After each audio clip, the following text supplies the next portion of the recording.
All right, I'm gonna cut to the chase. I think that the best POV cameras for action shooting are either the Ray-Ban Meta or the Insta360 GO3.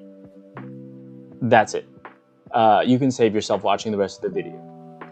If you are interested in the other options or why I think that these two are better, I'm gonna have all of the timestamps so that you can jump straight to the footage. Or if you wanna hear my opinions, I don't present them to be the best or the most conclusive, they're just mine. So the footage that you're gonna see is 4 different cameras. Each stage I was wearing my Ray-Ban Metas as well as one of the cameras in question. The 4 cameras that we're going to be talking about are the Ray-Ban Meta, the Insta360 GO2, the GO3, and a GoPro. The Ray-Bans are going to serve as kind of the control in a very bro science way. But I think that the Ray-Bans offer a good baseline for what is solid, acceptable, good footage. And then you'll also be able to hear the difference in the audio as well as see some of the difference in like the texture or the low light performance. And I also made sure to keep in some of the RO so that you could hear the difference in the way that it picks up audio in terms of voice. It should be noted that I was fairly hungover at this match, and it is not the best representation of my shooting. Just, you know, watch it for the video quality. My shooting sucks. Whatever. It is what it is. And with that, let's get into it.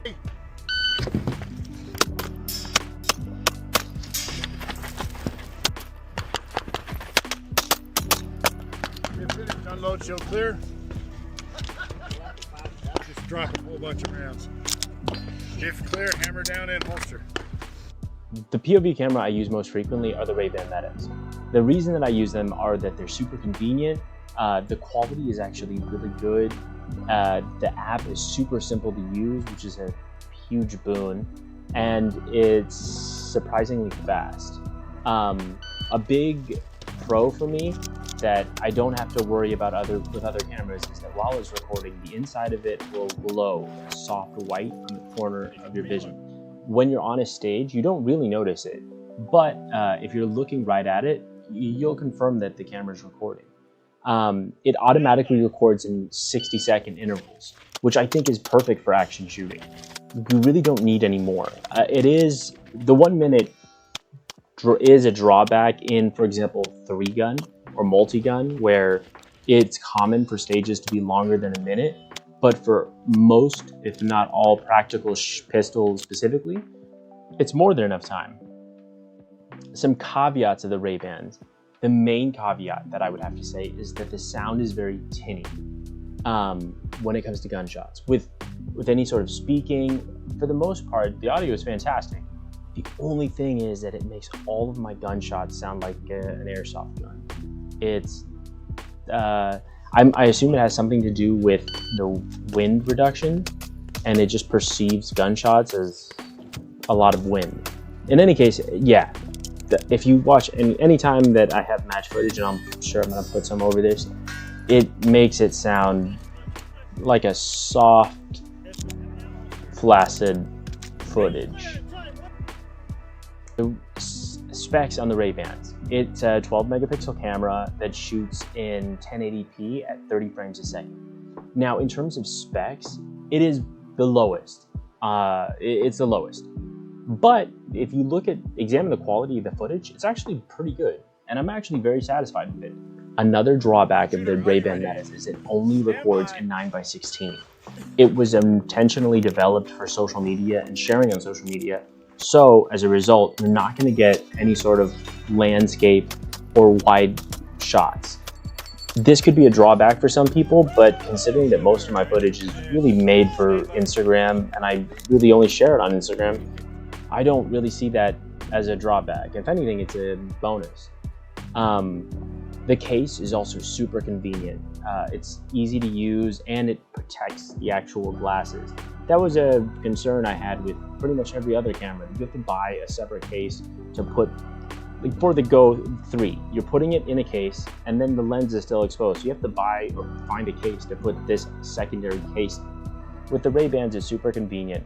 And also, downloading the footage off the Ray-Bans is as simple as just opening the app, and it'll automatically do it on its own. There's also some of the other added features like the smart functionality of the glasses. You can ask Meta to play music or send a text message, whatever. But that also has certain drawbacks, because every once in a while I will do whatever and I'll accidentally AD and music will start playing in the middle of the stage. It's pretty distracting, but it's pretty infrequent. Again, it's incredibly convenient, and I couldn't be happier with the Ray-Bans. In future updates, I really hope that they are able to figure out that audio issue where the sound sounds so flaccid. But even if they don't, it's perfectly fine to me.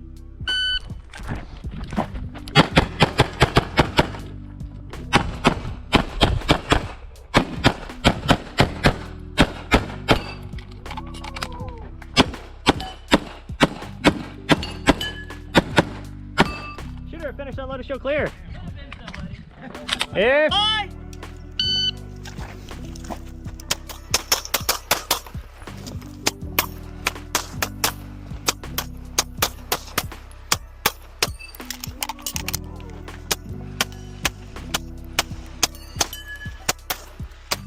Shooter, finish that, let us show clear. The next camera we're going to talk about is a GoPro. My buddy lent me his GoPro Hero 7 Black, and he just put a little tripod adapter through the hat, and yeah, he wears it all the time and he has no problem with it. I've never really tried the GoPros. This was my first time shooting with one, and it was a spur of the moment decision. To me, I honestly think that the GoPro has some of the best quality. The audio is good, the quality is pretty great, especially because it can run 4K at 60 frames a second. So it's gonna be the best quality. The GoPro has a lot going for it, but the drawbacks are significant.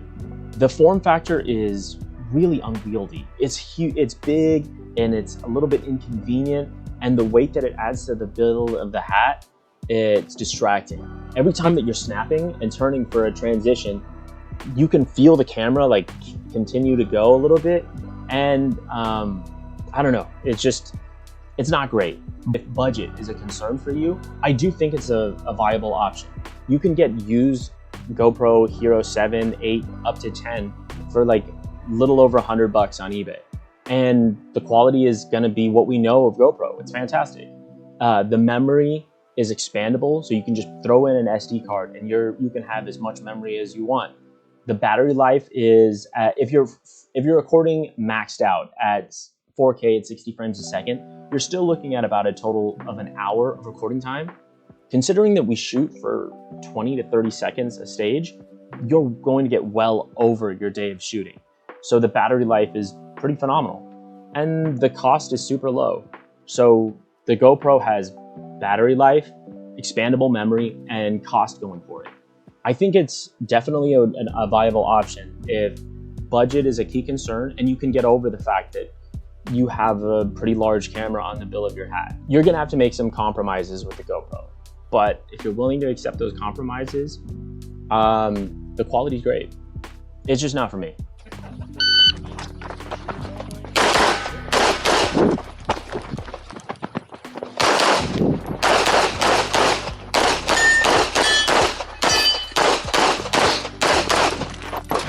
Fuck! Here, finish on, let us show clear. If there's my turn, closer.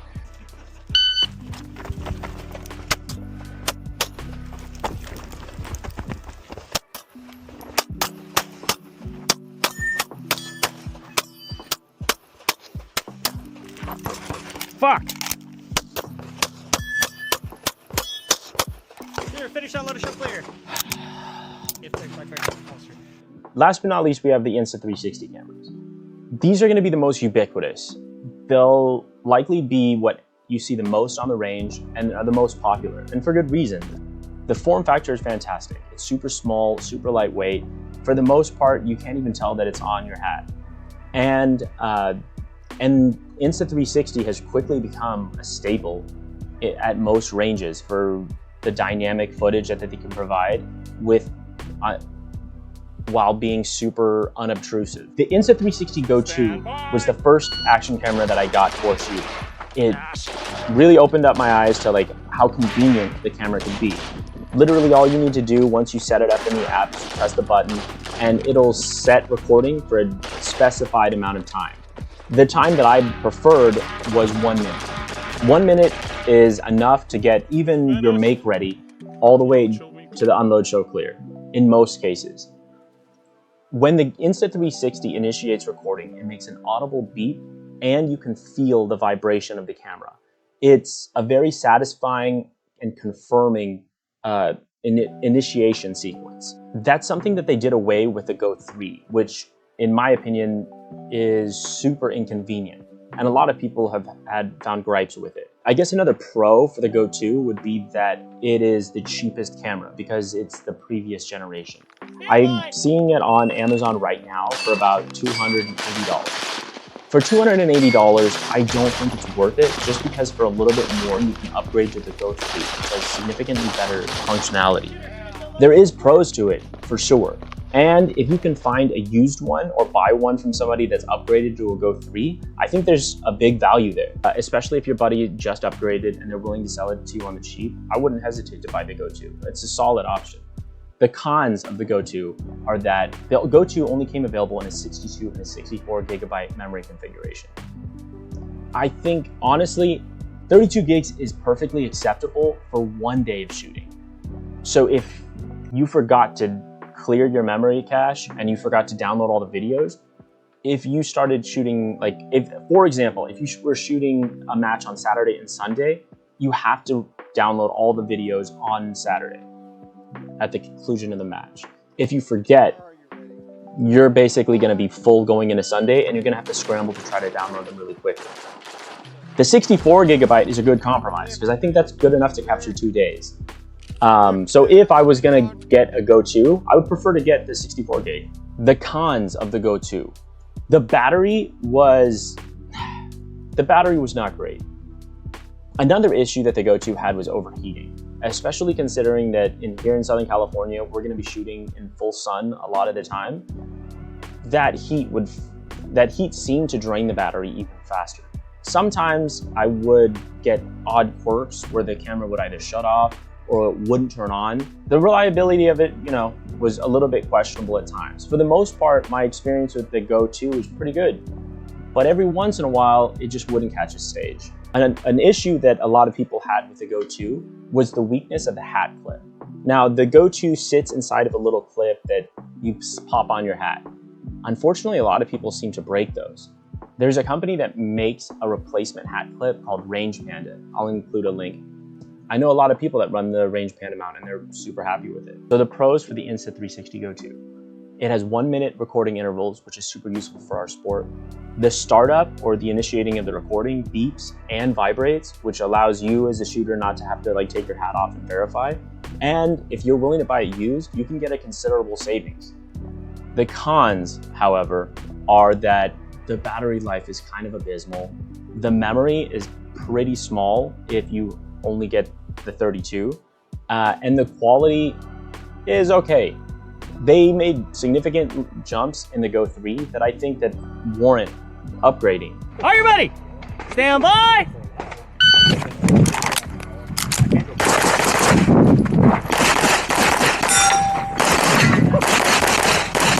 Shooter, finish that, let us show clear. Stand by!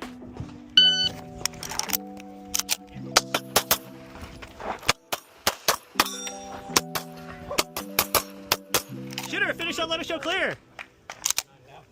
The Insta360 GO3.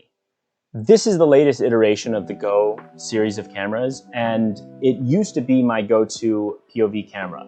The changes they made since the 2 are that the battery was greatly improved, the memory was increased, there's a wide range of accessories that even come in the box, and I find that it's significantly more reliable. I had less issues with heat or less issues with my camera kind of glitching out. And also the new case that it comes with is super convenient. You could pop the camera on, turn on the case, and you can double check the framing of the camera, which I thought was really useful because every once in a while, if you're messing with the hat clip you would get it at a slightly odd angle that's a little too high or a little too low. So the ability to spot check where your camera is pointed has been pretty invaluable.